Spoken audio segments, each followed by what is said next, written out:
Good morning, I'm Hilary McNevin. I'm author of Guide to Fish.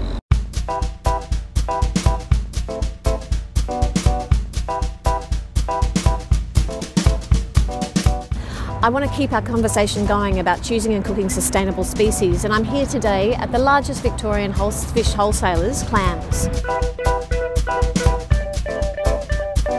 After that, we're going to go and visit Mr. Paul Wilson at the Albert Park Hotel. He's going to actually whip up a few dishes for us using sustainable species, so it's going to be a bit of an adventure, so come on.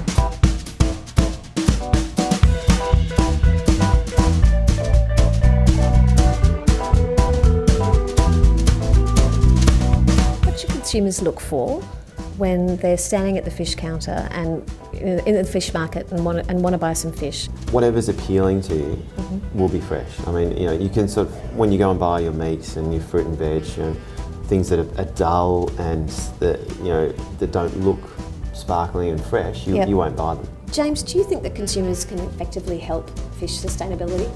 Absolutely. I think it's up to the consumer at the end of the day, because this push towards sustainable fish, really it's a demand issue. Consumers are out there demanding things like shark and these types of species that aren't sustainable. But if they start demanding the species that are sustainable, then the fishermen and the fish shops and all the way through the chain will be forced to source and sell.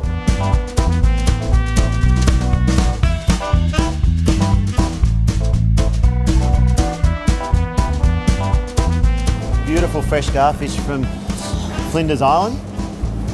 Lovely and fresh. You can see no yellowness to the stomachs. What's the demand like for garfish? Yeah, very strong. Very strong demand for garfish. Beautiful, delicious fish. Here we've got some beautiful red mullet. Oh, stunning. Again, local fish. I really immediately nice. think Spanish food with stuff like that, but is that, I'm sure a lot Spanish, of... Italian. Yep. Yeah. Some more sort of local fish here. Very sustainable, yellow eye mullet. King George whiting this is. Lots of different species of whiting. Great sustainable choice. All whiting are great sustainable choices. Actually, and this is King George. Which is the premium whiting. Okay, what's next? Oh, some more local fish here. This is... I'm going to run around here for a minute. Fantastic fish. It's come out of Port Franklin. And you can see there, look at that rigor mortis. That's a rock flathead. And this one's seriously fresh. That is seriously fresh, just like a bat. Now I'm going to get my hands dirty. I'm going to get some lovely fresh calamari. Can I hold one too? Oh, you can hold one too. You don't mind getting your hands dirty? No, not at all. There we go. Look at this. Look at this. You might think this is disgusting back at home, but this is beautiful this fresh is good calamari. Stuff. Good stuff.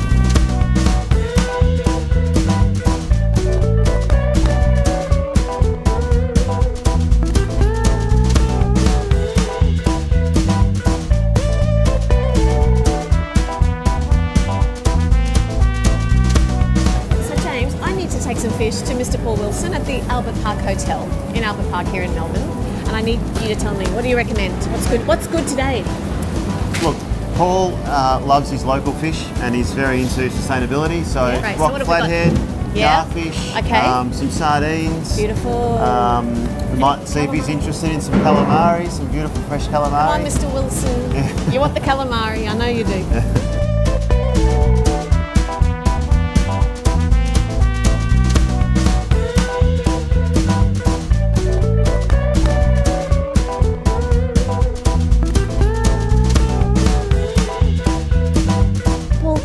Why is sustainability important to you?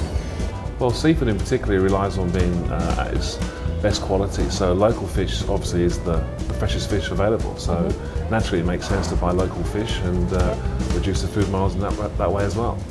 This is basically a garfish caught off Flinders Island.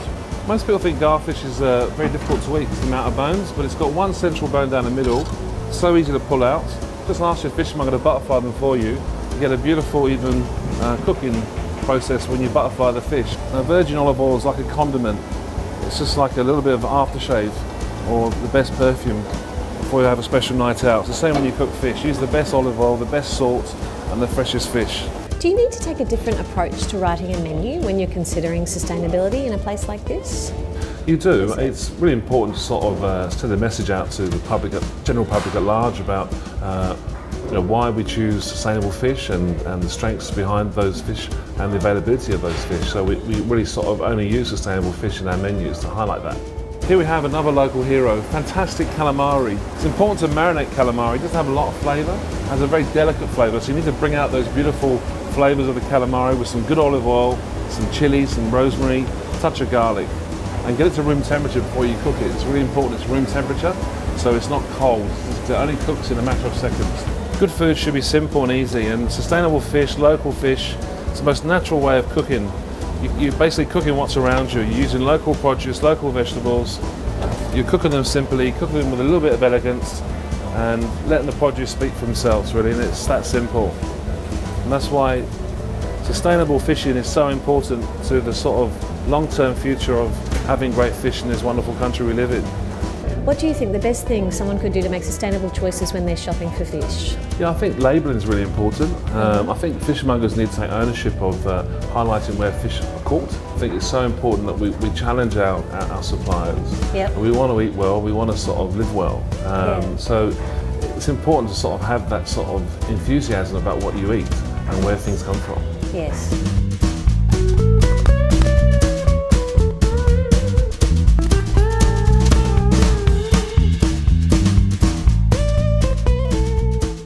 Guys, thanks so much for coming on the journey with us today, from clams in Yarraville here to the Albert Park Hotel with Paul Wilson. And we hope to see you again soon, and just keep asking questions and talking sustainable fish. Thanks so much.